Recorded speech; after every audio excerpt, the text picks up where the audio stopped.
Madam Chair, the recording has begun. Thank you very much, Kathy.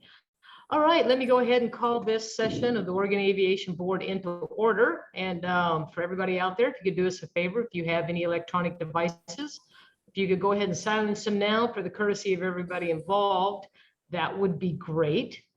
And while you all are doing that, Kathy, if you could give a roll call of the board, that would be super. Thank you, Madam Chair. Chair Meeker, Here. Vice Chair Granado, Here. John Barcelou, Here. Tom Kruger, Here. and then I have excused absences on record for Hilda Pareo and Doug Ferguson. Okay, fantastic. All right. I do believe that we have a few changes to today's board meeting, by the way. The staff would like to kind of shift off items 7, 8, and 9 to the December meeting. Basically, that's a little bit of talk about the tall structures, some of the rulemaking processes, and then a little bit of section 163 discussion that we just want to pass off until December. Any board member have any issues with that? All righty, seeing no issues to having a shorter board meeting, I think that covers that. And then also, I just wanted to pass along to the general public out there, if you didn't know it, we have a new transportation chief in the governor's office. Her name is Amira Streeter, and she will also be the aviation oversight for the governor's office. So if you have a chance to, or if you meet her when she's out and about, say hello. We look forward to engaging her. Seems to be, you know, a very, very impressive portfolio. So she actually comes from the national or from the natural resources portfolio for here. So I imagine she has her fair share of understanding complicated issues across the state. All right, so I think we're on to the consent agenda. Is that correct, Kathy? Yes, Okay. that's correct. So board members, you've had a chance to take a look at the August meeting minutes. Does anyone have any corrections or anything to add to those meeting minutes? All right, seeing nothing to add or nothing to change, do I have a motion to approve the consent agenda as it stands? That motion. I have a motion by John. Do I have a second? Second it. A second by Tom. All those in favor of approving the consent agenda, say aye. Aye. Aye. Any opposed, say nay. Hearing that, consent agenda has been approved. Thank you very much. And Kathy, now we're off to a public comment period. And so I will let you run that to see who signed up. Thank you, Madam Chair. Nobody asked in advance to sign up, so I would ask that anybody who would like to address the board today during public comment to either use the raise hand function if you are able to, or turn on your camera, get my attention, or go ahead and unmute and ask to be recognized. Madam Chair, this is John Rashford out of Medford. Am I on? Mr. Ratcher, you are on. Okay, I'd just like to take a few minutes to talk about the Prospect Airport. I fly search and rescue down here in Southern Oregon, and that airport's very critical to me and our function down here with search and rescue. So I've contacted 14 different organizations and asked them, I've worked with Mr. Beach on this, to get letters of support, and I've had assurances that there should be letters coming from Erickson Air Crane, Croman, Jackson County Sheriff. The Jackson County Commissioners told me they were going to sign a letter today. I've contacted Merv George, U.S. Forest Service, Mike Burl, Mercy Flights, Jason Davis, who's the airport manager at Josephine County. The airport's important to those people over there. It's a reliever airport when these airports are fogged in. I've talked with, or I've sent a message to Lee Winslow, ODF, Ed Lagerfield out of Klamath Falls, emergency airlift. And I know all these people. I've dealt with them in the past. I did talk with Vicki Breeze Iverson yesterday, our state rep for this area. And she was going to contact her aviation person in Salem, who she deals with. I have contacted Dennis Linthicum, our senator. I'm waiting to hear back from him. But this is a valuable airport for us here.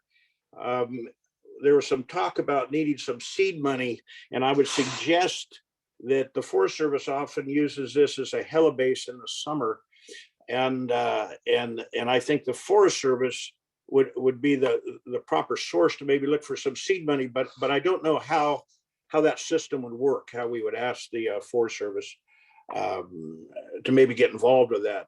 So anyway, unless there's any questions, I am a former Jackson County Commissioner down here. I do fly search and rescue for 5 counties down here.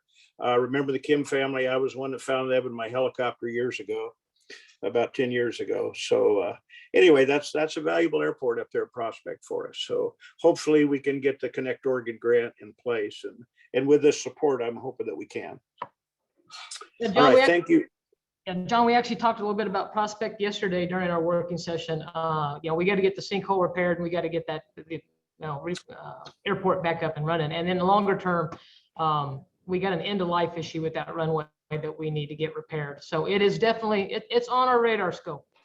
We got and I did listen to the meeting yesterday, and I did go up last night, look at that sinkhole, jumped up and down on it, to see if I could cave it in anymore. An interesting note that I noticed about the airport, I fly somewhat of a bush plane, Aviat Husky, and I looked it over, and I could actually land in the grass next to the runway and still taxi up onto the ramp. Now, I don't think that's forbidden in the NOTAM as I read it. There is and I've talked with a number of pilots this morning that have landed next to the runway in the grass. So that is an option if I need to use that runway, but I would rather use the main runway, but I'm not going to violate the NOTAM to do it. So anyway, thanks for your time. Copy that, and we'll get her back going. Thank you.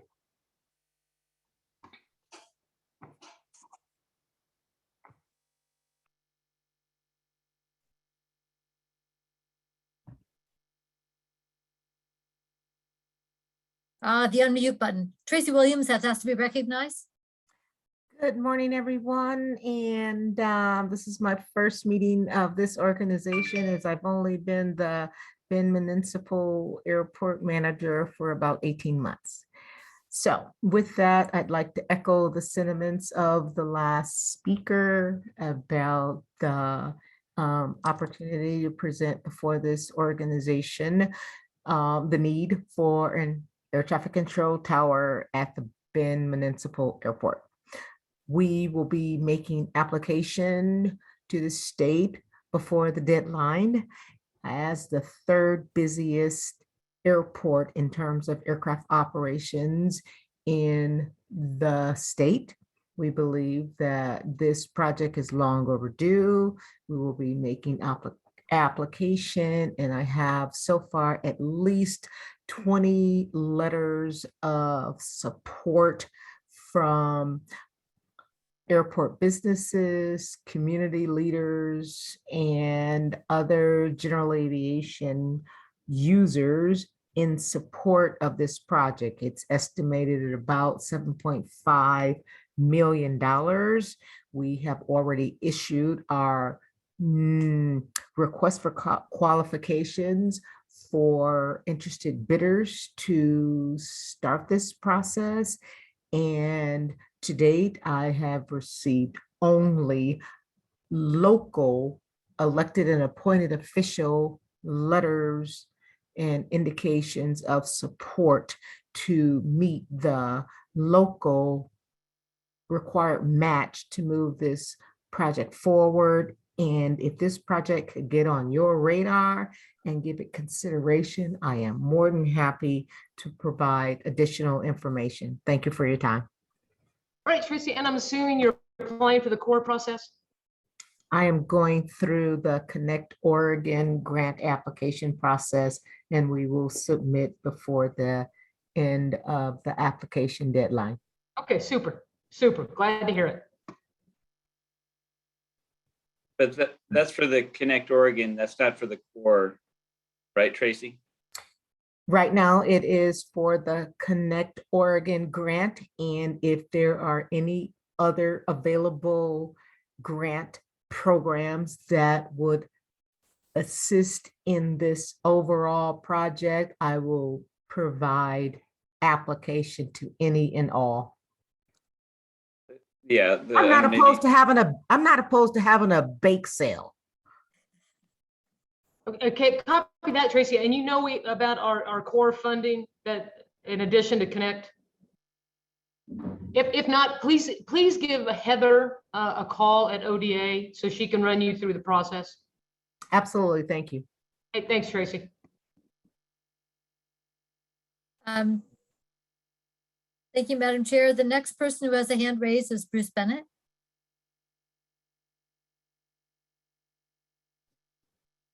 You're on, Bruce. Good morning. I always have a hard time unmuting. I just wanted to echo the need for the tower at the Bend Airport. Just like Aurora, the traffic mix and volume has grown to where it is. I know it's not a Department of Aviation airport, but that's a needed safety issue. But what I'm chiming in on is thank you for the time yesterday in the aviation board meeting, and I want to reiterate the need for these long past due projects and improvement at the Aurora State Airport. The obstacles is critical for safety, and it doesn't. There's no expansion or even the super anti-airport people, I hope, will not continue to slow that project. It's about getting trees out of the path of airplanes that come into land. And it's nothing about growth or expansion or any other of the dangerous buzzwords. But it's a necessity along with the master plan and continued operation and growth of the Aurora Airport. So please consider that. Thank you for your time, and let me know if you have any questions. Thanks, Bruce. And I think you heard yesterday, we'll continue to update you guys on obstacle removal, and we'll just move up obstacle removal on the board's radar scope so that everybody can kind of see how we're doing across the state. Thanks, though, for talking. Excellent.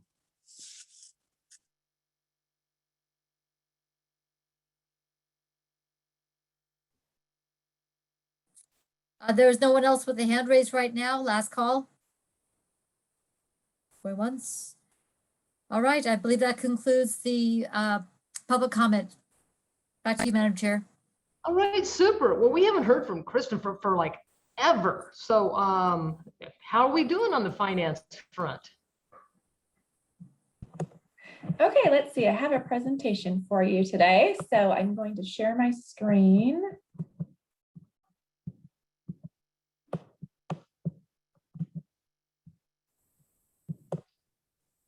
Okay, can you see my screen? Okay, perfect.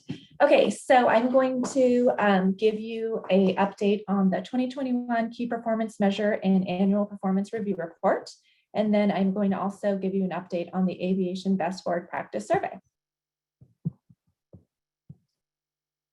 So the Annual Performance Progress Report is made up of our KPMs. So those are our key performance measures. And this is required by ORS 291.110. And so these KPMs have to get legislatively approval. So if there's any changes that we want to make to future KPMs, it does have to go through the legislative process. And then annually, we submit this report to the Legislative Fiscal Office, the Chief Financial Office, of course, the board, and then it becomes part of our budget. So our first KPM is the percent of runways that are in good or better condition.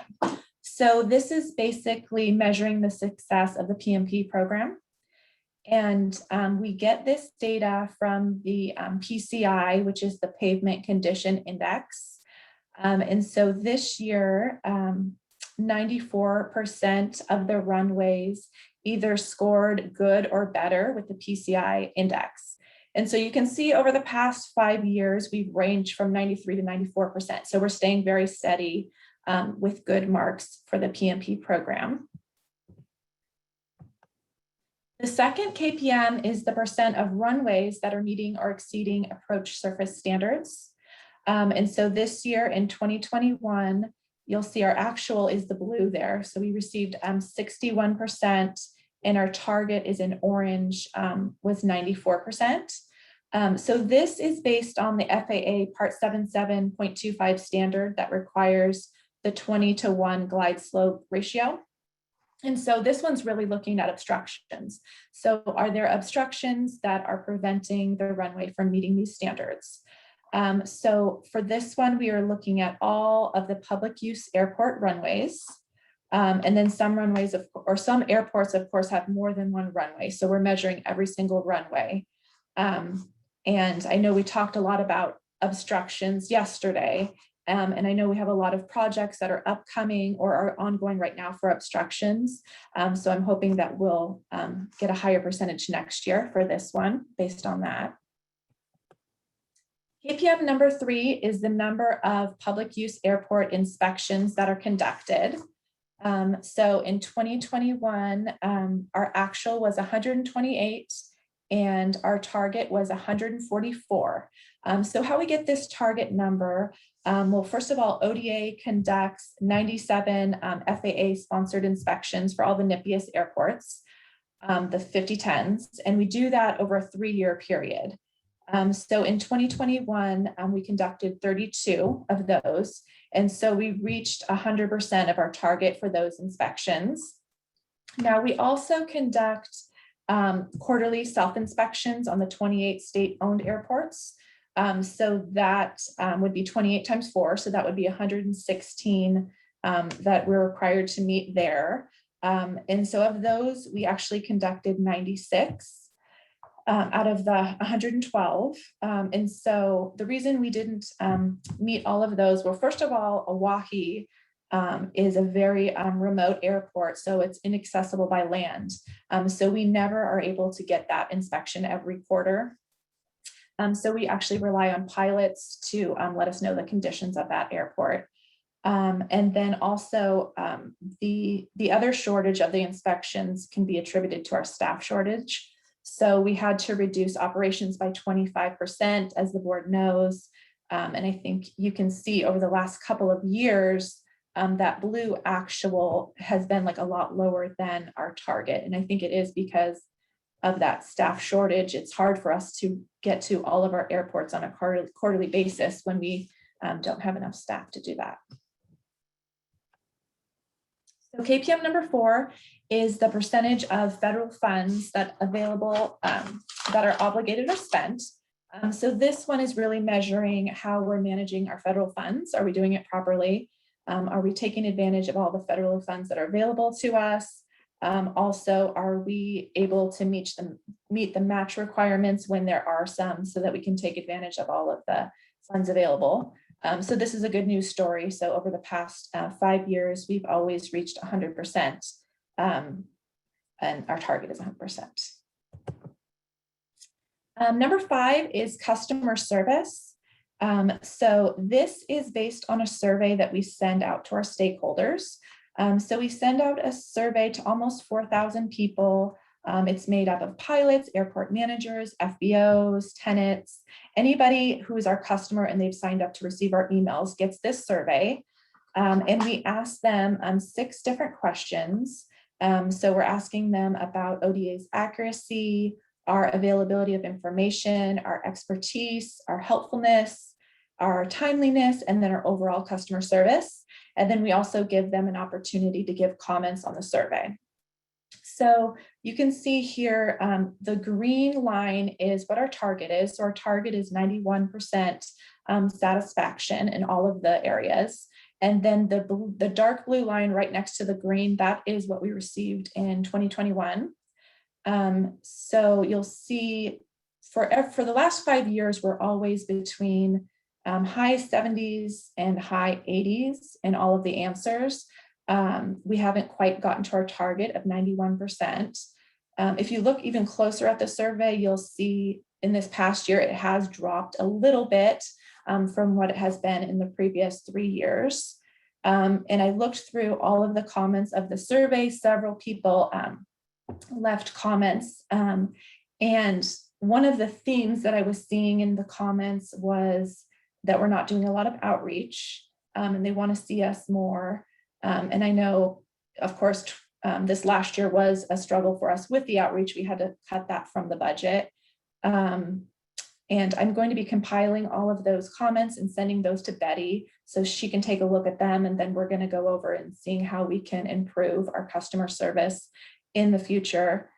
Another thing that might have contributed to us going down a little bit in percentage is that we did have to cut some positions. So that could have affected our customer service rankings in all of those areas. So the next KPM is the percent of aircraft registered. And so our target for this one is 90%.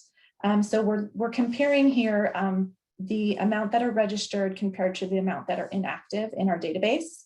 So this KPM is really looking at our accounts receivable and our collection process in aircraft registration. So this is a good news story for the agency. So for the past 4 years, we've either met this target or we've exceeded it. And I think that's really a testament to Lisa, our aircraft registration specialist, who works really hard to collect every penny that she can from the aircraft owners. So she's making collection calls, sending out letters, and really going through the database and making sure everything is up to date.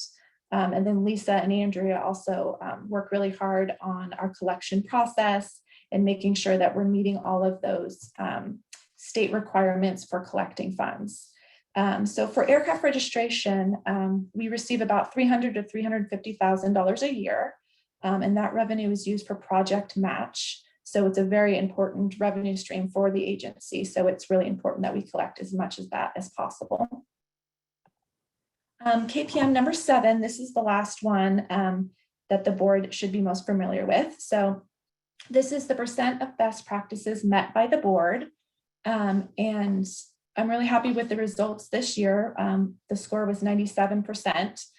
So as you can see, that's our highest score over the past 6 years for this survey. So that looks really good. And I'm going to go in a little more detail of the survey to show you the individual percentages for each of those questions.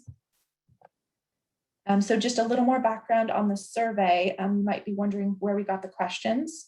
So the questions were actually developed by DAS and LFO, and it's based on the best management practices of boards and commissions. So all boards and commissions in the state do have these same questions that they have to answer in a survey for their KPMs. Okay, so this will show you that we received yes to all of the answers except for 2 of them. So the 2 answers that received 1 no were number 5, the board is appropriately involved in the review of agency key communications. And then number 11, the agency adheres to accounting rules and other financial controls. And for that one, there was a comment that the board member didn't feel like they had enough information to answer yes to that question. So overall, you can see our score was 97% for all of those questions. And board members who are here the last couple of years know that number 1 and 2 received low scores the last couple of years for the agency director's performance feedback. And now that the board is giving the agency director performance evaluations every year, we've reached 100% for those 2 questions. So that's good. And that was my last KPM. Did anyone have any questions about the survey or about any of our other KPMs that I presented on? Let me open it up to the board out there. Tom, you have anything? No, nothing from Tom. John? Looks good. Thank you. Super. Did Vince leave us to go back to wedding planning?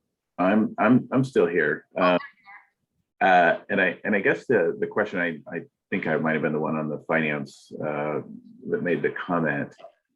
Is the aviation department ever audited individually, or is it a collective audit that gets done by the state? We do get audited individually. We haven't been audited for quite a while though. Yeah, we are in the system that we can get audited by Secretary of State. So they pick agencies and audit them. And so we haven't been audited, I want to say, for probably from the Secretary of State one, probably about 10 years. But we have had some smaller audits within the last 5 years. So we had our grant system was audited probably about, I think a little bit before Betty came. And then we had our contracts audited probably about 4 years ago. Does that answer your question? Yeah, I think that's how I would be able to answer affirmatively on that. If there was some, but we're not close enough. I don't think I am anyway to understand how all of your accounting stuff gets done and so on. So I'm assuming you all are doing what you're supposed to do, but it's just every once in a while to have something there and that confirms that from an outside perspective. That's all. Thanks, Kristen. Kristen, is there anything we can do? Because that's one of, if I probably that KPM is probably more attention paid to it than anything else, just because a decade ago there were some issues involving finances, and the board was particularly structured to overview finances. And I'm sure there's still some senators and some representatives in the legislature that remember that. Could you kind of doodle out some thoughts about what the board should be looking at and how we can get better on that? I'd appreciate it. Okay, yeah, definitely. Super. And then for the inspections, getting out to Oahe, Tony, we've got about any number of pilots who would land at Salem, pick you up and take you out to Oahe and give you your own personal flight out there. That should not really be an issue on getting out to Oahe. I know Doug will personally fly you out there. I'm just concerned if we're not doing the inspections, that generally bad things follow. So we need to get the inspections back up if at all possible. And if we can't do it, then we need to get with our friendly folks in the legislature and point out what's happening, that we're not getting things done because we don't have the funds to do it. But I can't sit back and allow the numbers on the inspections to fall without trying to do something to correct it. Sure. Go ahead, Tony. Sure. So, Madam Chair, part of that, I believe, is due to just our travel restrictions from COVID, and then just financial impacts from COVID as well. And I have had a couple reports from a local pilot who flies into Oahe. I think I've had 2 reports this year from them. We just don't count them as a self-inspection because our own operations staff were not able to get eyes on the field. Okay. Okay, and Martha, if I can jump in for a moment. We just inspected Oahe last month when John was out doing Joseph Enterprise. A local pilot volunteered his services and took us into Oahe. Tony, isn't that correct? Let me confirm. Yeah, I believe we inspected Oahe last month when we were doing Joseph and Enterprise, and a volunteer pilot took us out. So we'll confirm it. Okay, super. And like I said, if we've got to get the inspections back up. If at some point the inspections, you see that you can't do it because we don't have the funds, we don't have the people, you've got to bring this to the board. We can't have this same number show up next year because inspections is the key pillar of keeping things running at the airports out there. So please keep us informed if we have some difficulties getting that number back up.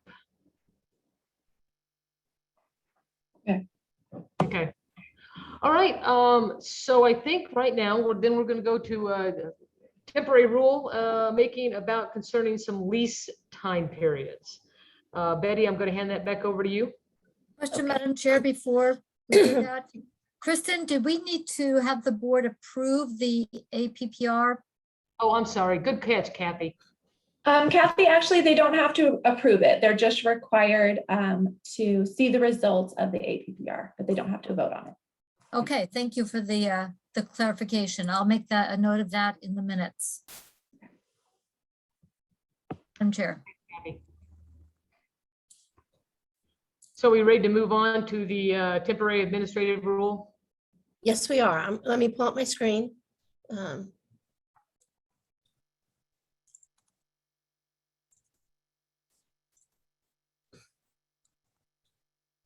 Okay, are you seeing something that says director's report? Yes, Okay, so now you should see something that says Oregon temporary rule. yes. Okay. So in, excuse me, in the 2021 legislative session, we asked and the legislature approved a change to statute that will allow us to do certain commercial leases currently, or previously, we could only do a 30-year maximum. The legislature changed that, so now we can do a 50-year maximum lease on certain commercial leases. So in addition to the legislative action, we need board action to consider adopting a temporary rule for 180 days to be followed by a permanent rule. And you see in front of you the language of the administrative rule. And basically, we're just changing two numbers from 25 years plus 5 for total of 30 to a 45 plus 5 for total of 50. And so the rule is going to be in effect upon adoption and for no more than 180 days. And then we'll do a permanent rule making it at sometime after this. So any questions by any board member out there on the extending lease periods from the current 30 to up to 50? Martha, this is John. I have a question.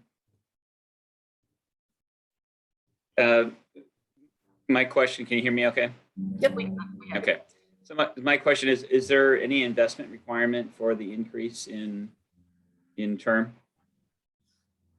There will be when the board adopts the permanent rule. Okay. And it is only for certain commercial leases only, and there will be a minimum threshold for an investment amount. Okay, perfect. Thank you.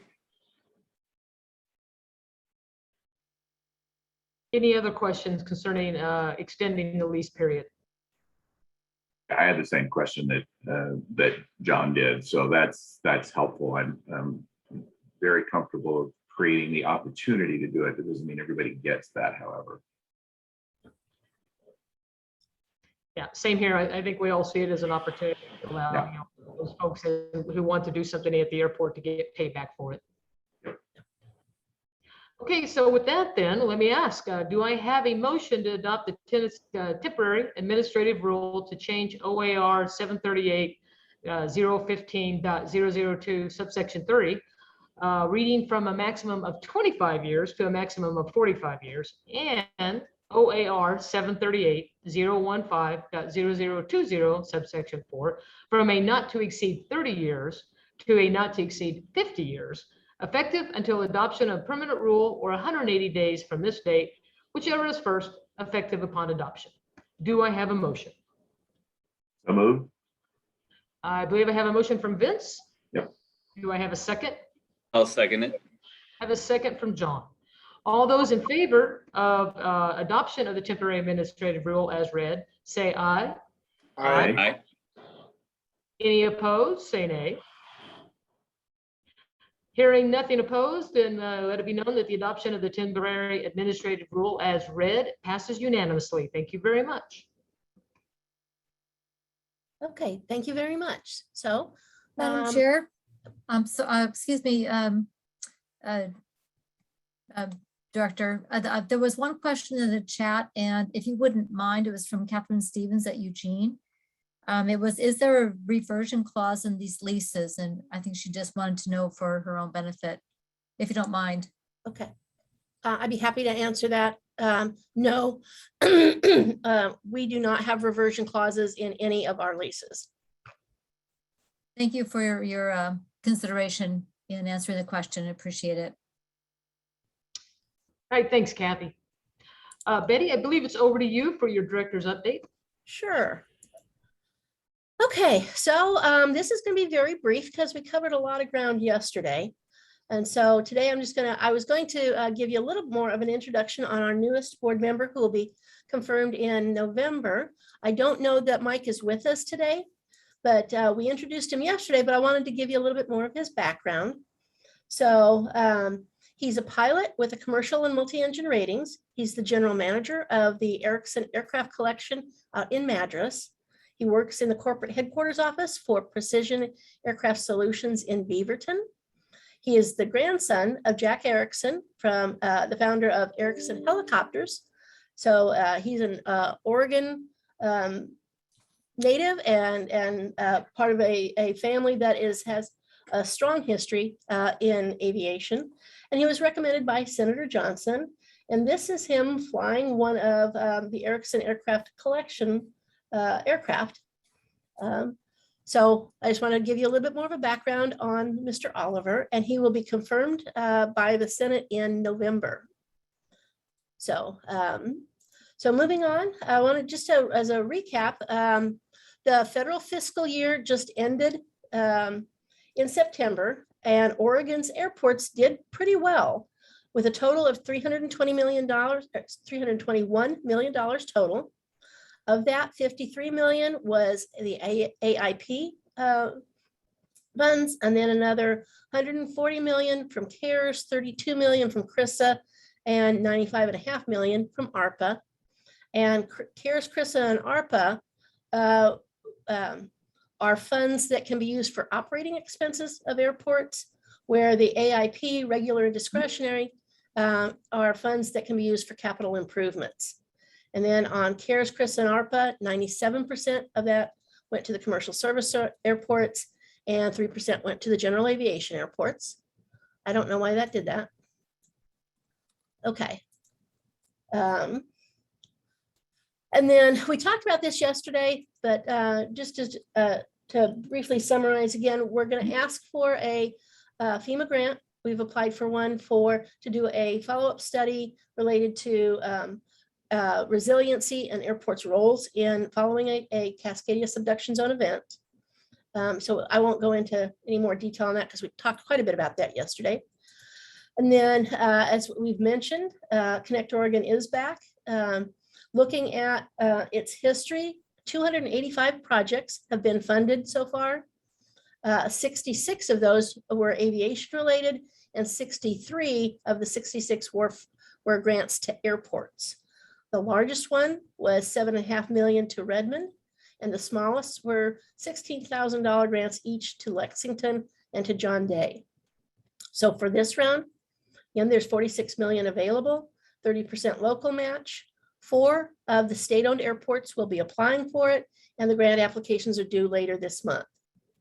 Tony's going to give you a little bit more detail in a few minutes, but I wanted to give you just a quick look at the airports that are going to be applying. Cape Blanco for runway rehabilitation at $3.5 million, Prospects runway rehab at $2.45 million, and then Malino, we would like to extend the water line for hangar development and fire suppression for almost $900,000, and then at Pacific City for ground vehicle access, and especially emergency vehicle access, and a little bit of a parking lot and some ramp repairs for $300,000. And that's my presentation for today. Are there any questions from any board members on what I've presented? I don't see any questions out there. Super. So I think it's over to Heather for a little bit of plans and programs update. Yep.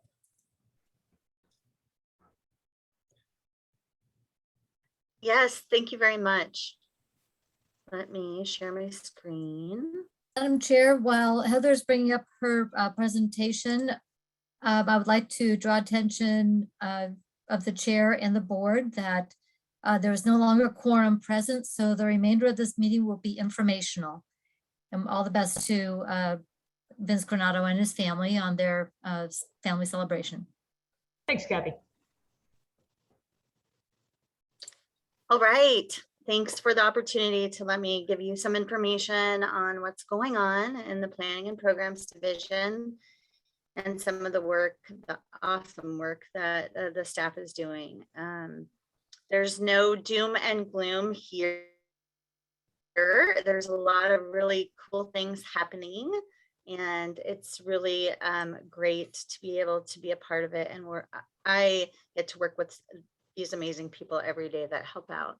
So I want to start off by, let's see, talking about the Program coordination and tall structures that's been going on. That mainly falls in Seth Thompson's court. He has been reviewing a record number of land use and tall structure requests this year, and we're on track to see a 30% increase from what we saw last year. And we've been having discussions even with some offshore projects that are just getting rolled out. So it's been really interesting timing. We're working with local municipalities that are updating their comp plans and wanting to make sure that they're doing what they need to do to protect aviation as well. And Sarah Lucas has been really instrumental in providing assistance to that as well. The picture in the background of the slide actually came from a field trip Seth and I took last week near the Wasco State Airport, where they built a couple of the new wind turbines around 500 feet. And we got to get some really good perspective on the ground and actually see how large these structures are. So it was pretty great, but also it allowed us to have good discussions with the company that's building them so that they understood why we commented the way we did, and worked on some coordination to lower them around the Wasco Airport. Next up is a little bit of UAS, a test range partnership update. The picture that you see here is from the booth that was Exponential in Atlanta in August. I'm still waiting on some final numbers from Pendleton and McMinnville and Tillamook. Sure, maybe. The Make sure I'm muted. conference, we ended up paying for it out of the business offered to us to be able to complete the test range partnership. So Pendleton went on our behalf because we couldn't travel, but they said, while attendance was decent, it was down 50 to 60%, and the exhibitors were down about 30 to 40%, but they do think that their qualified beneficial leads are up over the last couple of years. So they're pretty hopeful to be able to get some good clients from this. Right now we have 3 PMP bids out for construction based upon the new regional update that we did in the last board meeting. The bids are set to open today at 3 p.m. And I'm excited to get them back. And I just added the slide in here just so that if anyone wanted to check it out, they could. Remember, the cost avoidance by performing our pavement maintenance through our program is about 23.8%, and it amounts to approximately $50 million statewide in the life of pavement. We have a 10-year study on our website that you can read in depth and get to know more information about that. Capital projects update. So Let's Bay is the runway rehabilitation project. Design kickoff is next week. We're super excited about that. The Chiloquin State Airport obstruction removal, just about 30%. Up next, it's in some preliminary plan review, but on hold until the actual obstructions and properties are surveyed. And then the phase 2 will start after that. Cottage Grove State Airport fencing project is ongoing. We've had a kickoff meeting. There is 30% complete, but actual construction will start on the 18th, and that will be for a 90-day period of time. Similar to the Independence State Airport, the contract is out. The percent complete has to do with submittals and survey and some other beginning pieces. Construction is also a 90-day period of time and will start sometime in October as well. The Malino State Airport obstruction removal project is about 10%. Property owners and outreach and next items and surveys are ongoing. We've had the county surveyor coordination that's happened with property owners. Appraisals and easement acquisition should begin in November. I had an update for the Aurora project on here too, but it disappeared. So I'll have to get that and get back to you. Maybe I'll do that after Andrea's presentation on core, just so that you guys all have that, because I know we talked about that yesterday and I want to make sure to give you some accurate information. We have 2 master planning project updates. The Joseph State Airport is in final draft and the process is being revised to address some of the FAA final comments. And we plan on submitting to the FAA for final review and acceptance later this month. And the FAA final review may take up to 90 days.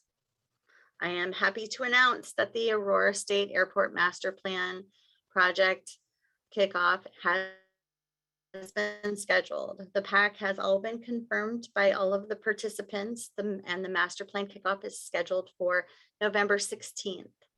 Notice will be published in the newspaper next week, and all electronic notices and gov delivery and to all interested parties will also go out next week. A little bit about Connect Oregon. Betty talked about a tiny bit. As you know, you are also the modal committee, and we're reviewing all of the projects, the aviation projects, as the modal committee. I plan on giving you a full training in December and going over it a little bit more so that you can familiarize yourselves with what your expectations will be from the ODOT side. And then I'll be giving you the full timeline and key dates. Your modal reviews will begin January through March 2022, and the final committee will be in April 2022. Remember, Connect Oregon funds are for transportation projects, and the keys to these projects aren't just an aviation project. They also need to have industrial or employment connections, linking workers to jobs, measurements of success, improved end efficiencies, safety, transportation connections, and how they serve their business clusters. So that will be part of the review. Hey, Heather. Yes. I understand ODOT, the Connect Oregon guys, they've had some personnel changes. Who's going to be actually doing the worker bee for ODOT behind like the final review committee? Who's our kind of contact that will be running the cats per se? So my contact is John Bourne, and from what I understand, he will be overseeing the whole program process, and I'll be working directly with him. And so if he can't make it to also answer your questions, I'll make sure to get them to him from you. And then I'm assuming once again that for any aviation project out there that says that they're connected to a rail project, that our rail folks will have a chance to rack and stack them in their list as well? Yes, ma'am. Does everybody out in the aviation community know the risk when they link themselves to a rail project and how generally? No, but I do plan on going over that. Okay. It needs to be pointed out, and you are right. There are benefits, but it can also detract from your aviation project. So if rail is going to continue to rack and stack theirs by gross tonnage moved, generally correct. what happens is any aviation project is heavily downranked Yes. by the rail committee, and as such, the overall ranking goes down as well. And we really can't do much about it at the final review committee. We take a look at how low the rail committee ranks their project. Yes, and I sit on the Oregon Freight Advisory Committee representing aviation. I've brought this up many times. And I strongly believe that they need to find a better way to understand freight in our business line, and that it's on time, it's high dollar value, it's critical usually. So all I can do is make sure that the applicants understand that if they're making ties, what that means, and that our board understands kind of how the rail Nexus works and how they'll rank their projects. Thanks. You will be getting, and I'll go over this all in December, but ODOT will do the final or the initial rack and stack, if you will, based upon objective metrics. And obviously, as Betty mentioned, the ODA will be in the mix this time too with applications. You will all still be able to review those, even though our operations division is applying. Please, I want you to understand that what I'm doing with you all and your work is very separate. I'm not a part of that. My division isn't a part of those applications. And they are applying just like anybody else would be applying and going through ODOT's process. So when it gets to us for overall, they'll just be in the mix like every other project. Admin and finance update for October. I just wanted to put together a couple little things. The collection calls made were 254. We received $13,000 in collection payments, which is pretty great. We've processed $400 since, and this is from July through September. And man, the finance group has just been crushing it. I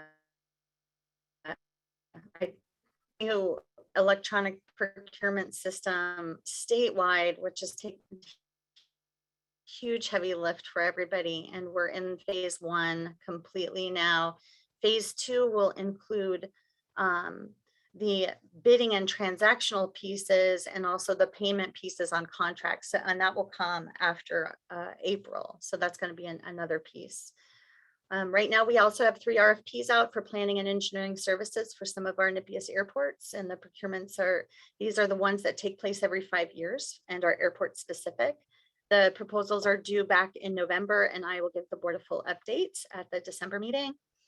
And I also wanted to let you guys know that through the pandemic and now, the admin and planning group, we meet every day. We have a daily huddle and we meet and we problem solve.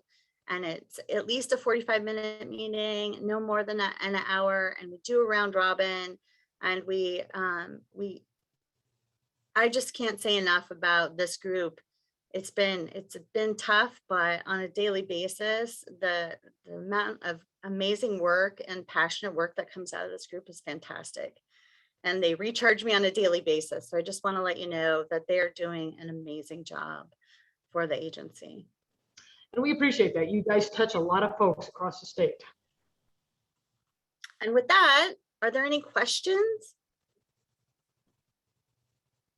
And speaking about touching people across, I know there's a lot of folks. Yeah, I want to. Oh, I'm sorry. I'm going to let Andrea talk about the core grant program so that you know where we stand with that, because we just received all the applications and I want her to update you all on what's next. Thank you, Heather. I'll go ahead and get my presentation up. Oh, Heather, you're still sharing, so I can't share my screen. Thank you.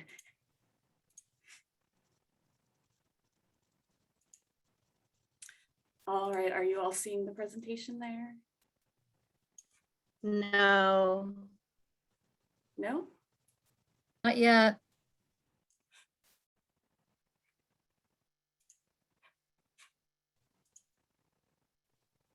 How about now? Yep. Okay, perfect. All right, so today I just want to give you a brief overview, kind of a high-level overview of the core program in general. And then I'm also going to go over the Aviation Review Committee and some updates that we have to that process. I'll go over all of our previous core cycles and where the grants are to date on those. And then finally, I'll just go over some brief legislative changes and rulemaking for the core program.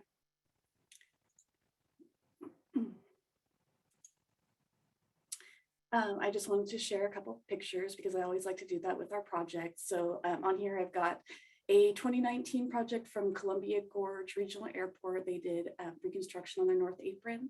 And then Crestwell Airport, one of their 2020 grants was for a standby generator. So those were a couple of the projects that were able to be done with core funds, the help of core funds.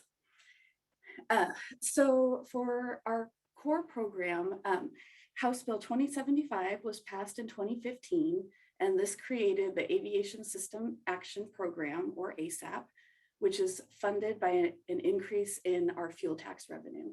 And the increase was 2 cents per gallon tax on jet fuel and 2 cents per gallon on aviation gas. The ASAP program was started with 3 program areas: core, roar, and soar. And it began in January 2016, and the fuel increase, tax increase, was scheduled to sunset on January 1st, 2022. Thankfully, this year, 2021 House Bill 2434, the fuel tax increase sunset was lifted. So that was permanent, and we can continue the core program. Another part of House Bill 2434 was that the ROAR program was closed, and the funds that previously went into ROAR are now going to core. We do have one ROAR grant that's still open for Salem Area Chamber of Commerce, and we're still administering that one.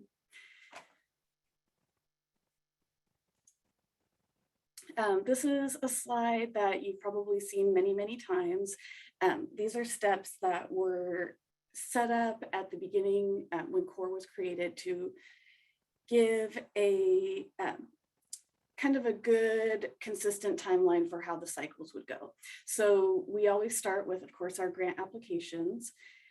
After that, our program coordinators do a completeness review, and then we also reach out to the area commissions on transportation to start getting ready for the Aviation Review Committee process. Once that's been completed, it goes to the Aviation Review Committee for review and grading. The Aviation Review Committee compiles a project list to recommend to the Aviation Board. The Aviation Board then reviews and approves the list. And then after that, the program coordinators reach out to the airports, let them know who's been funded, and then we start working on grant agreements. I want to just give a brief information on what the Aviation Review Committee is, and then also, as I said, we are making an update to it this year. So the Aviation Review Committee is a committee established by the State Aviation Board. It's comprised of 1 member from each area commission on transportation, and the Aviation Review Committee, or ARC, reviews the core applications to determine ranking for distribution of grant funds. So specifically, the criteria that the ARC considers is in statute. It's ORS 319.020 section 7.3.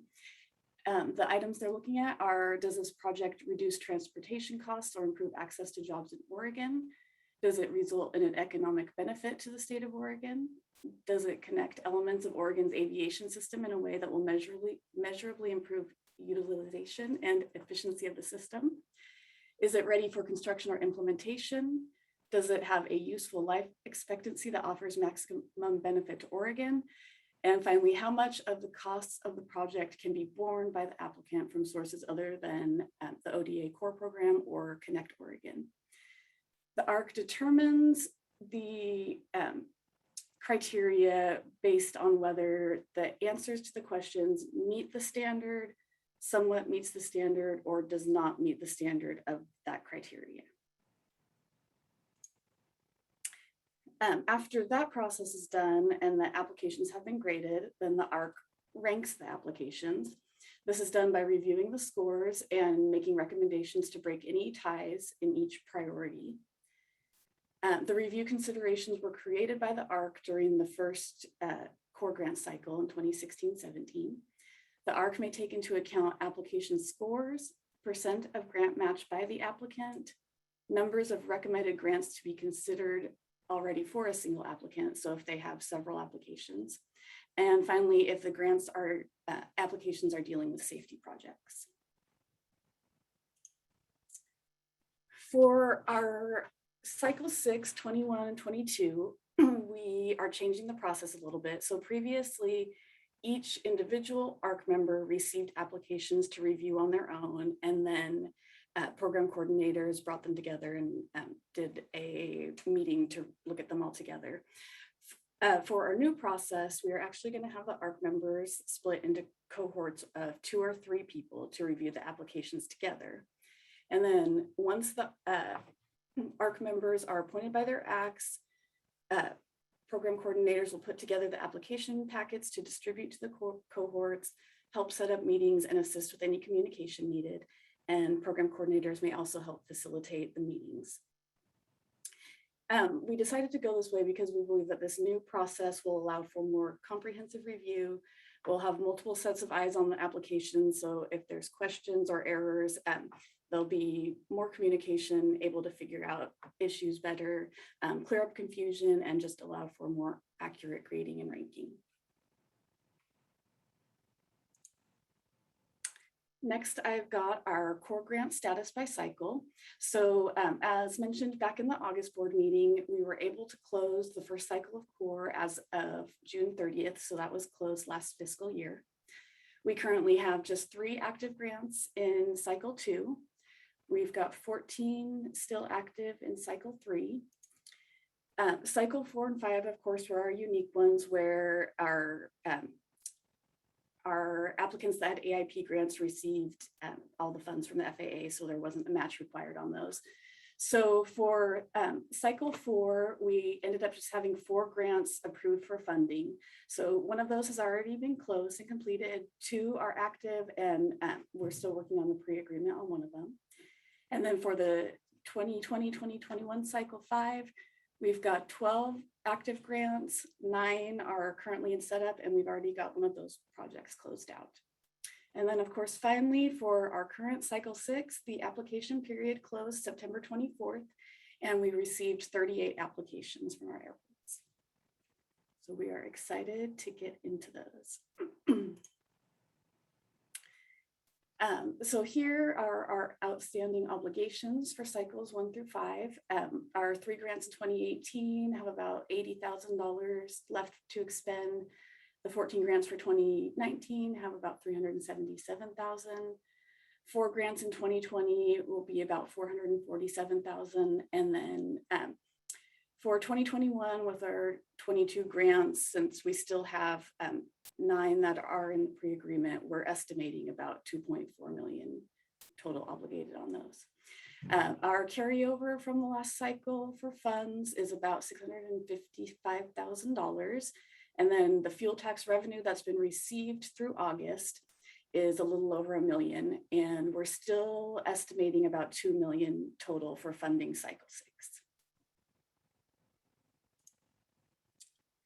Of course, this little graphic one more time, just to show you where we are.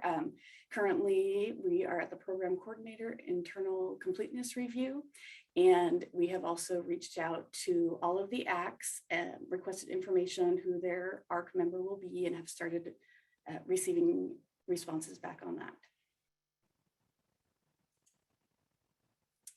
Finally, we've got our legislative update and some information on rulemaking.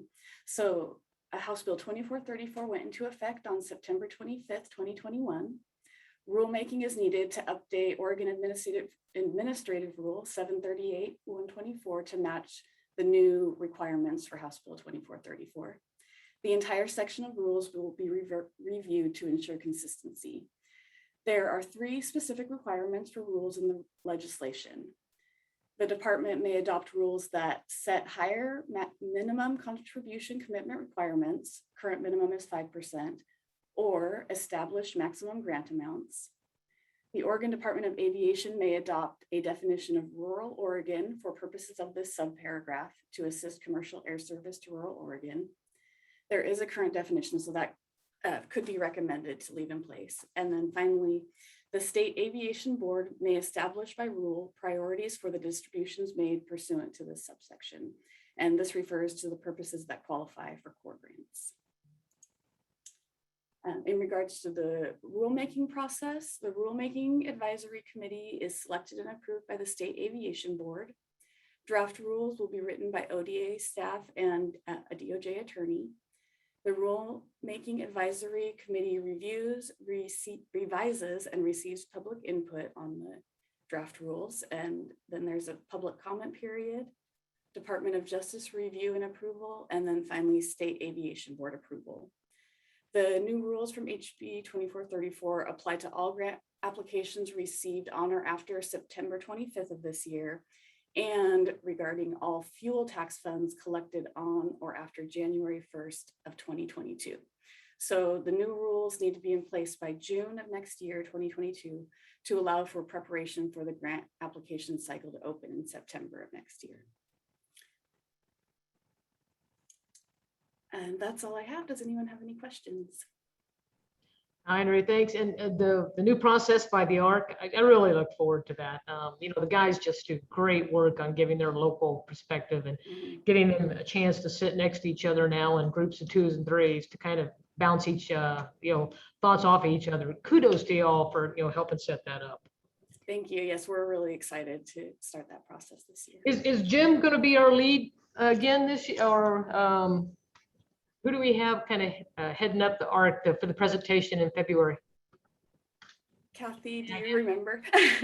So we have 4 members confirmed, and we are still waiting to hear from some of the other area commissions. Jim will be on the ARC, and the selection of the chair will come after we have the ARC members confirmed. I think if we ask him, he'll say yes. Okay, super then. Hey, going back to the planning and program, I meant to ask earlier on the Aurora master plan and the PAC meeting. Is John, are you still slated to kind of be the board member that kind of keeps tabs on what's going on? I am, yes, ma'am.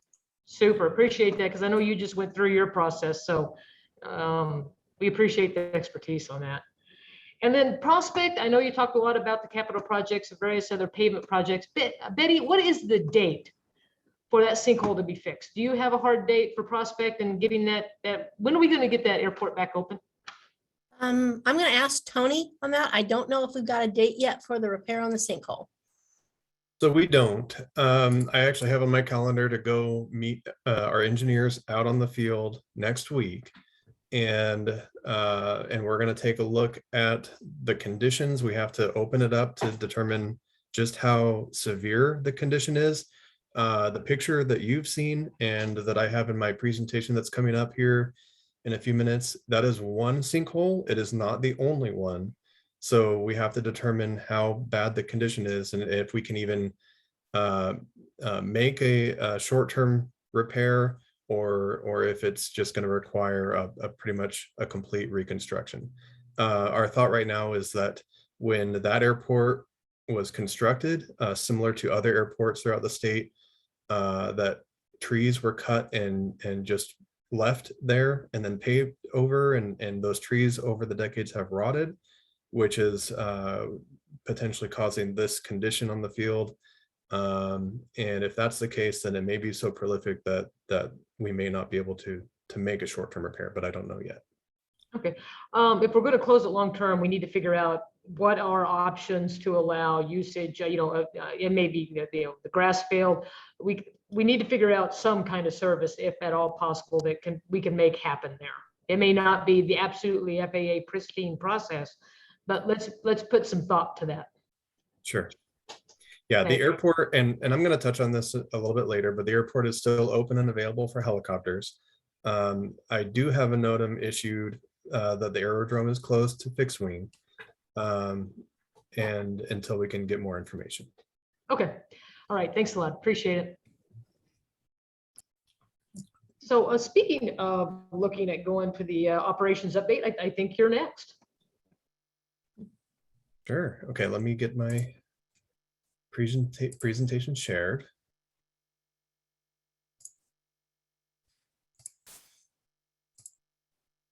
Okay, can you see my my airports update? Okay. So it has been a busy summer with firefighting activities. When I took this picture, I felt like I could relate to this person who was resisting the rotor wash. But I previously reported that we had a couple airports closed for firefighting activity, and that is no longer the case. The crews, as far as I'm aware, I just got a report yesterday that they're pretty much completed on Oak Ridge and Tokiti state airports. They may have some staging areas set up, but the airports are operational and open at this time. So again, the Prospect State Airport, the runway is closed because of the condition that we discovered earlier this month. And we have 2 NOTAMs issued. The runway 220 is closed until, well, it has a termination date on, or an expiration date on the NOTAM, but that's well into next year. For right now, it's just closed until further notice. And then the second NOTAM is that the aerodrome is closed to fixed wing aircraft. So helicopters must arrive and depart directly from the apron. One concern we have is helicopter or the rotor wash creating more issues with the delicate surface of the runway. I announced in the previous meeting that our operations specialist, Don Hankwitz, is retiring. We have brought in a new operations specialist. His name is Don Richcreek. He's joining us with more than 13 years of experience in airport operations at the Southwest Oregon Regional Airport. And just a couple facts about him. He enjoys all aspects of aviation and the outdoors. He is an amateur radio operator. He's an active member of the Amateur Radio Emergency Service, and he's recently an empty nester. As a heads up, our seasonal airports are closing November 1st. They close until May 1st. Those are for Crescent Lake, McKenzie Bridge, Santiam Junction, and Tokiti. And I wanted to highlight a recent work party at the Pacific City State Airport. We did recently fully execute our memorandum of understanding, our agreement for with the Friends of Pacific City State Airport. We're really happy to get that document signed and formalize our working relationship with them. And they've hosted their first work party on September 25th. And I just had a couple photos to share. They really got a lot of work done, and really appreciate how much work they put into helping maintain the Pacific City State Airport. As Heather mentioned in her presentation, we have a couple projects that are commencing. We have 2 fence projects. Cottage Grove will begin October 18th. And then Independence will follow, and I'll be following up with the email with a more specific date at a later time. And we are applying for 4 Connect Oregon grants, as Betty has mentioned, and we have 2 pretty critical runway projects, one at Cape Blanco State Airport and one at Prospect. At Cape Blanco, it's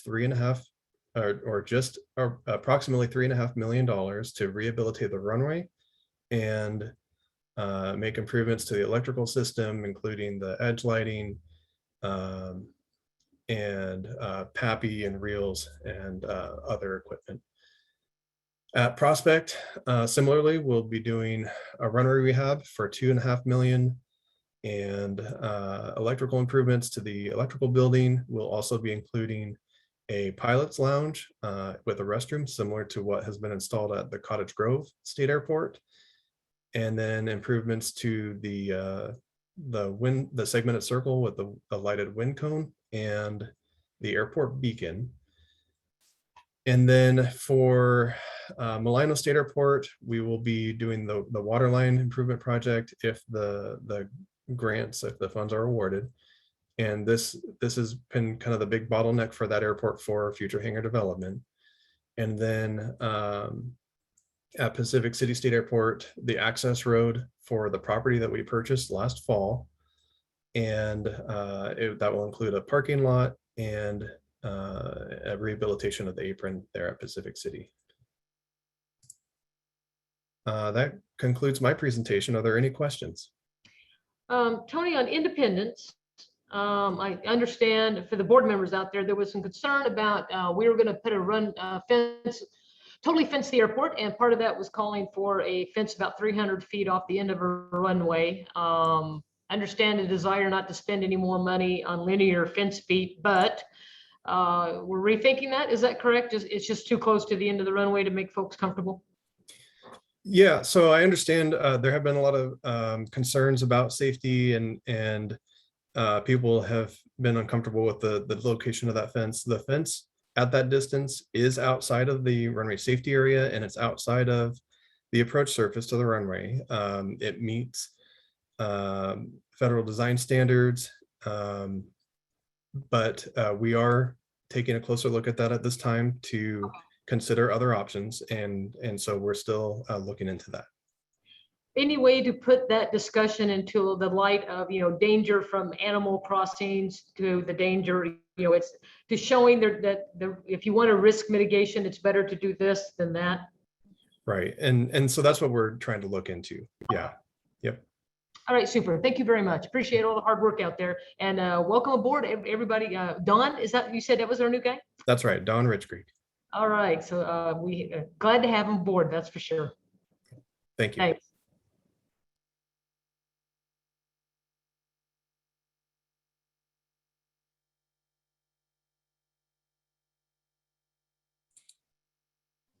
Board compensation, I see here, we don't really get compensated per se. Well, Madam Chair, the Oregon State Legislature had a little something to say about that. So if I might preface this, let me get my presentation ready for you. Let me preface it with a couple of things. So you're going to start getting some emails from the governor's office, the boards and commission staff on changes on how the data and the way all of the appointments for volunteers are handled. This is a ginormous database, as you might imagine, with 250 boards and commissions that serve the people of Oregon. So this transition over to Workday is huge, and I'll walk you through that. And the other is the passage of House Bill 2992, and is changing how boards are compensated. And in Workday, when your entry there is activated, you're going to have to fill out some paperwork regarding whether or not you're going to be compensated, if you qualify, for how much, and so forth. So I want to give you a heads up, this is coming. The compensation minimum is $151 a day for each day of board service.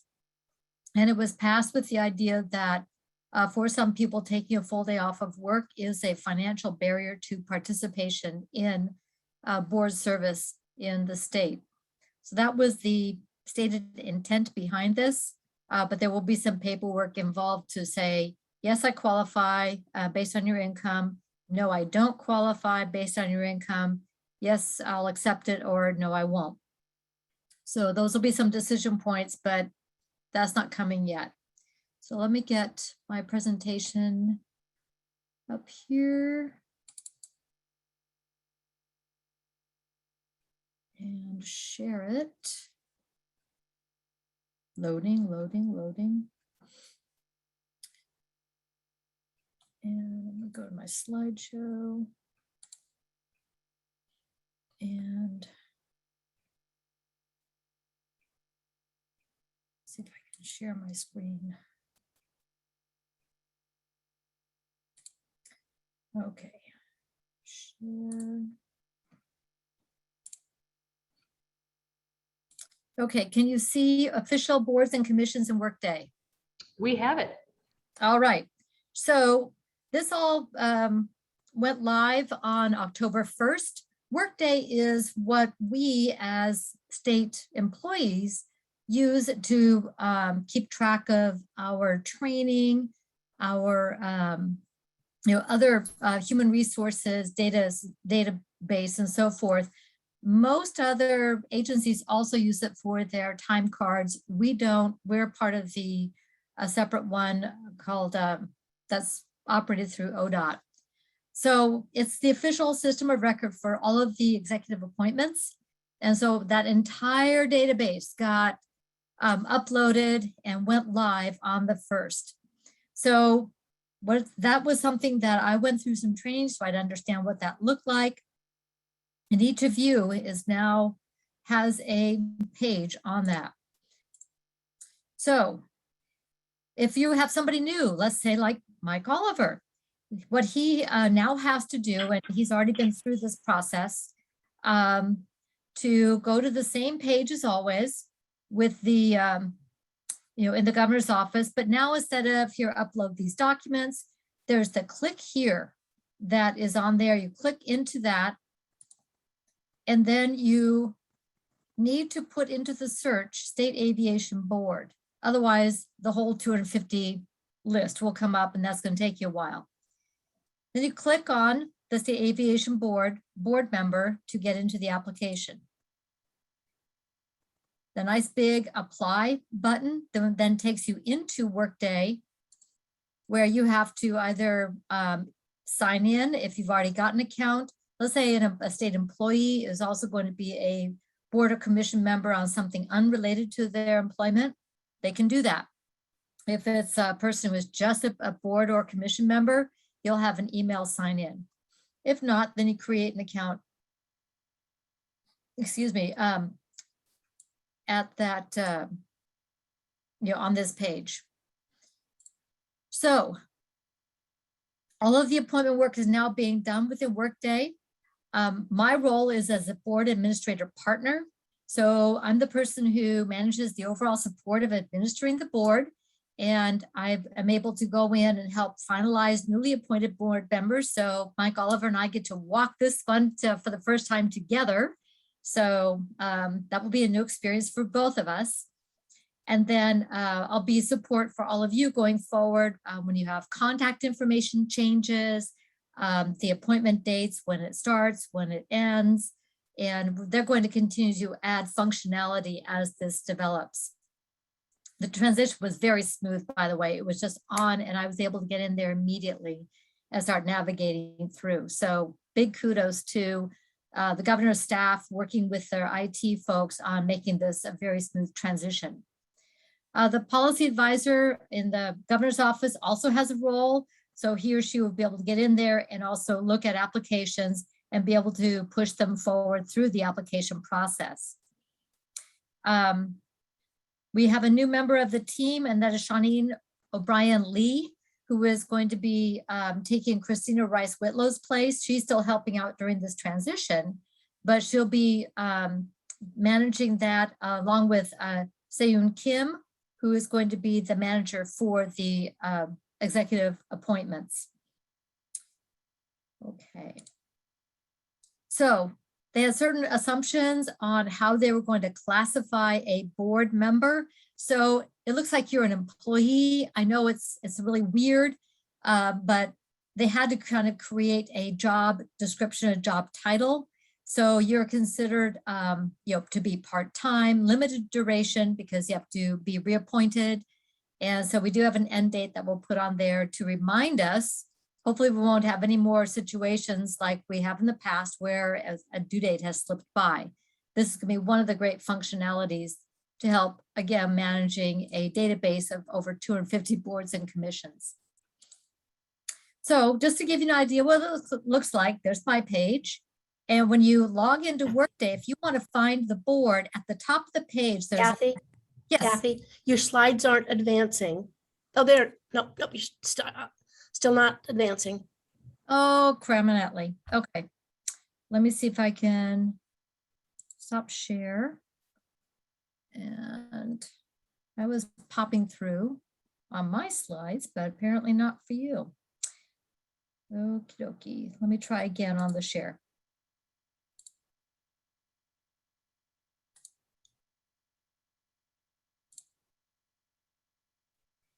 Okay.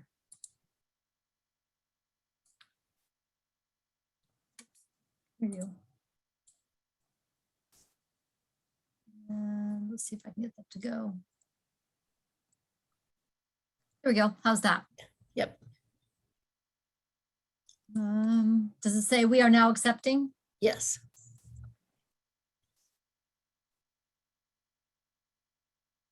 Let me back up a little bit then so you can see a little bit of what I was talking about. So this is what it looked like on the accepting electronic applications. Highlight there to click here. Takes you to the search. Type in State Aviation Board. The apply button. And then you have to have a sign in. You're being issued that, or you go in and create the account. So that's going to be happening very shortly if you haven't already started it. Let me click this off so I can see you. Ah, there you are. And this just talks about the different people who are involved. Myself as the board administrative partner and the staff in the governor's office. So this is what my page looks like. And the thing I wanted to point out to you is at the top to find the board. When you log in, go to the little magnifying glass says official state board, type that in. And that will bring up a short list. And a state aviation board will look like this. It's at the bottom of the page. If you type in different search parameters, that'll change what it looks like in terms of how many to search from, but click on that. And then you have all sorts of information, the details about the board position, and you have 7 different tabs that have things you can search and go scrolling through. And same with the public, by the way. This is all publicly available information. Has the members of the board, and here's a question as a little aside for all of you. Your emails are the personal emails that you provided to us. I know that we have worked every which way from Sunday to create a state email with varying degrees of success. If you want a different email on there, you can go in and change it, or I can go in and change it for you. So just an FYI on that. And if you want a phone number in there, please, again, you can put that in there or leave it blank. It's up to you. Kathy, we all have ODOT emails, do we not? You do. Not all of them work. Yeah, let's go in and change all those to ODOT. That's the official email we should be using anyway. So let's get that changed universally. If a board member wants to change it back to a personal, that's their prerogative, but let's make the standard the ODOT email. That's our official email. If we could, please. I can do that. Thanks. And then the one whose email is already a public record is Vince's. So he has less of an issue, but yes, I will get those changed. Then there's the staffing button. So this is from a different screen, showing a different one, but you click on that, it's going to show who does what. And then it shows the different positions and that are included. So this is Board of Accountancy, but it's the same idea. And then on roles, kind of look down the list and you'll see board administrator partner, that's me. And we've got to get the appointing authority changed. Tony, you didn't know you had that power, did you? That's supposed to read Betty Stansbury, so we'll get that updated. And then all the other assigned roles are generally HR people or governor staff people in those roles. So the timeline, it went live on the 1st. All the roles will be assigned. We'll start posting board openings there. So that's all done. So we're going to keep working with the governor's executive appointments office on getting all of the documentation for House Bill 2992A, and that's the one on compensation, and any other updates to your data, making sure that you have access there. This is where we're going to be keeping all the stuff, including as you get pings from the governor's office to do training. You'll also access your training through the worklet in there. You click on training and it takes you to required trainings. I did get a question from a board member about, wait, what? I've got to do training? Yes, that is a requirement. There are 3 of them, I think. that are required of all board members in all 250 boards and commissions on preventing harassment, on IT security, and I can't remember the third one. So those are annual. And in my other life, I am a member of a board, and I had to do the same thing. So this is throughout the state. The governor's office has made this a priority. So we will continue to keep you updated as this advances, but I'm excited that this is going to help our state manage the huge number of volunteers that we have serving the people of Oregon. So with that, I'm going to stop my sharing. And if you have any questions, and feel free to email them to me as you come in across different issues or questions. Any questions from any board member out there or staff or anybody else? Okay, well, looking towards our December agenda, what do we have getting teed up? I know we pushed the items from today, so we've got that. This is still going to be an electronic meeting. Is that true, Kathy? Yes, it will have to still be electronic.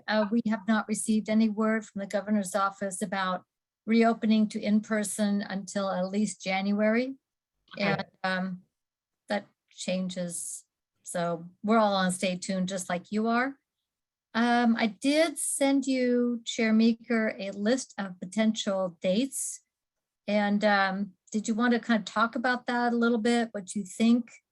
Can you share your screen real quick, just to show it? Yeah, The February one should be in Salem, right, with Awama? that was something that I remember you all discussing. Yeah. Let me see if I can get this. And while Kathy's bringing that up, the Awama Spring Conference in February is going to be a virtual one.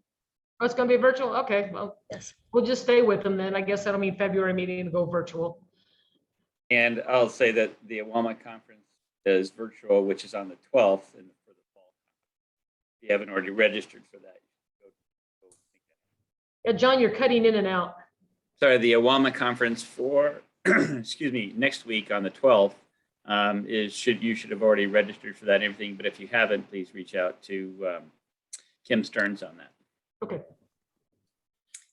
So Chair Meeker, can you see my screen that says 2022 board meeting schedule? I can. Okay, so I just took some notes over prior discussions. And one of the things that kept on coming up in recent years was conflicting with the Oregon Transportation Commission, but that appears to no longer be the case. Their meetings are no longer regularly on that first Thursday. So they've been bouncing around and they're also on Zoom. So I think it is safe to say that that conflict may, at least for the time being, not be an issue. Okay. So Director Stansberry, do you have the date for Awama in February, or is that just we know it's going to be in February? I don't recall that they've set a date. I know it's going to be in February, but I don't know the date. The reason I ask is the first Thursday is February 3rd. Again, with feedback from the board, that could be changed to just coincide with Awama. There's plenty of time for notice. The other dates are listed here, April, June, August, October, December. And then we've had a number of locations really want the board to come. The considerations being travel restrictions when those are lifted, the cost of the agency for travel, we have to pay per diem, hotel, and mileage for every board member that has to travel. That is not optional. We don't get to say, hey, I don't want it. We have to pay those costs. And then we also have travel for staff, and then board member availability. And this is something that Chair Meeker, you and the board may want to keep in mind as people are far flung across the state, and weather sometimes is also an issue. So with that, I'll turn it over to you to get input. The board has met in person before. I think we really want to get back to meeting in person again. And we talked about in particular, making sure that if we were going to approve a master plan, that we were going to be in that particular city when we approve that master plan. So if we can work that in there, that would be awesome. I'm not sure which ones we have coming up. Joseph will be the next one, followed by Aurora in a couple of years. And then after that, we have 3 planned for 23, 24, and 26. So for the next couple of years, we'll have Joseph for you to look at sometime next year. And then the following year, we'd have Aurora. Okay, that's easy peasy. And, you know, we talked about going back up and using Portland. That saves us on some dollars because generally Vince lets us meet up there in the Port of Portland office. I would like to get back to meeting in person and we can bounce around the state again. It'd be nice to use some of that, the board as an outreach. We talked before that our KPMs on outreach, we are suffering a little bit. So we could probably maybe kill 2 birds with 1 stone on that. And we can go if we find out that there's not enough money or it's too much stretch, we could go with a virtual and you'll be in together at a particular spot.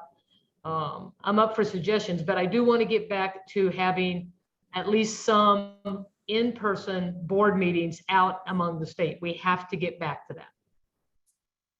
Madam Chair, if I might offer as well, Heather reminded me that there is now a requirement that we're going to have to start planning for offering hybrid. Okay, and that's great. That way, if anybody can just show up, I think it should be. But the board members need to be getting together. Right. So that would also be for the board members. If there was a reason for them to not be able to travel, for whatever reason, they still can participate in the board meeting and be counted for quorum. Sounds great. So I would welcome any input as we go into the December meeting and finalize the dates that we will publish for the regularly scheduled board meetings and decide what will be closer to what 2022 looks like. And we'll also have the date for Owama at that point. So we might adjust that one. Okay. December is going to be standard date, going to be virtual. I think we already know that. We know February is going to be virtual. So we're talking about the board meeting in April and beyond. And so we probably need to get some feedback from board members on their availability. And right now we only have, I think it's me and John, so and Tom. So right now we probably need to send that out and just talk about it at December meeting, maybe get a little bit more input. Sure. Okay. Yes, that'll be on the agenda for the board's discussion. And I would point out that we will have 1 additional board meeting for the board to review the Connect Oregon applications, and that'll probably be March or April. Okay. If I may, that will be in March. We usually do that meeting, if you all remember, at Port of Portland. And I can look into scheduling that there. That'd be great. So I'll update the board with more information on the modal committee piece in December. Okay, fantastic. And if there is discussion about trying to do master plan approvals close to the airport, the Joseph master plan, then the closest airport, oh, it's Joseph. Oh, okay. So Or at least, you know, John, Dave, we just know that's a long ways to go out there between the two. They're not really close. Yeah, I know we just been to Joseph. That's my only concern. But we did want to, I think that becomes a standard practice. I mean, Betty suggested it, and I think it's a good one, that we be in the town when we talk about their master plan. So We could go to LeGrand or Enterprise as well. Enterprise has had some core grants with us in the past too. okay, that may be killing 2 birds with 1 stone, somewhere we haven't been, but close enough that Joseph can come on over pretty easily. Okay, as we get further into that process, then definitely keep that in mind. And Heather, do you know approximately which month that might happen? Maybe kind of? No, but Sarah might. Sarah?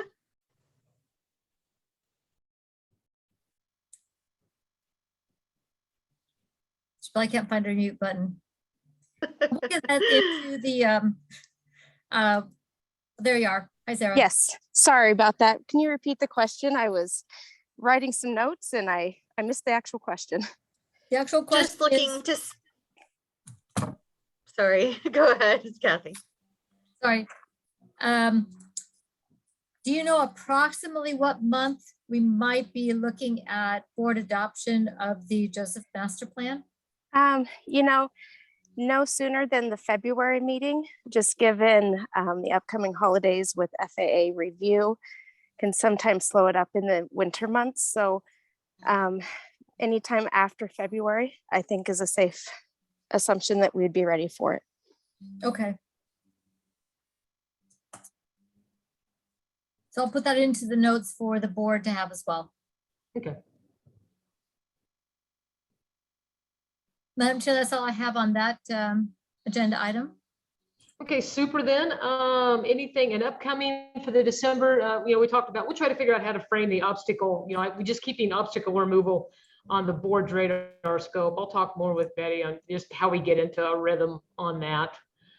And then the next board meeting you have for December 2nd. So we'll talk a little bit more about board meetings, and we'll talk about tall structures and some rulemaking processes, and then some Section 163 FAA authorizations. True?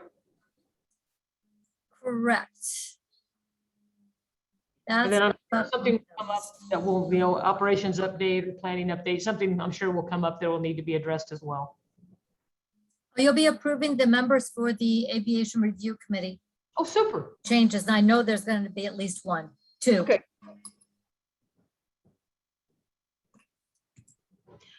Anything out there from any other staff member or any other board member that we need to address or bring up? I don't have anything. Everything's been covered. Everything's been covered from my perspective. Thank you. Thanks, John. I appreciate that. Tom, are you still on? Anything from you? Yeah, I'm still on.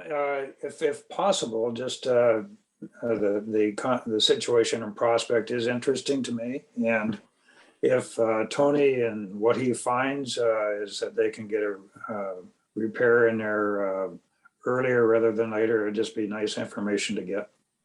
That's Tom, you're very good. That we have an airport that's closed. That should probably be an update at every board meeting until the airport gets back open. That we should put that as probably, on a high on our priority to make sure that we are aware of. Good catch. Anything from the staff? Well, hey, appreciate all the good work. Look forward to the core and look forward to, I know Tony's out there running fast and keeping all the airports as best as he can. So I will let you go, and so you can get back to work and keep doing great things. And we look forward to seeing everybody at the December meeting, including Mike, who will be our newest board member at that point. So keep safe, and we'll see you all in a couple of months. Go ahead, Betty. I think Heather had something. Oh, I was just going to let Tony actually comment on Prospects, because I believe Prospects closed during the winter anyways. Is it not one of the ones? No. Oh, okay. Then never mind. I want to say thank you, Kathy, so much. You all know she is double duty. She is also one of our grant coordinators and has been just crushing it. So your board administrator wears two gigantic hats. Thank you very much. Thanks here. And now ODA Pathfinder for Workday. So that'll be interesting as we bring a new process on. So thank you very much, Kathy. Okay, folks, I will see you in a couple of months. Stay safe and take care. Thanks, everyone. We're adjourned.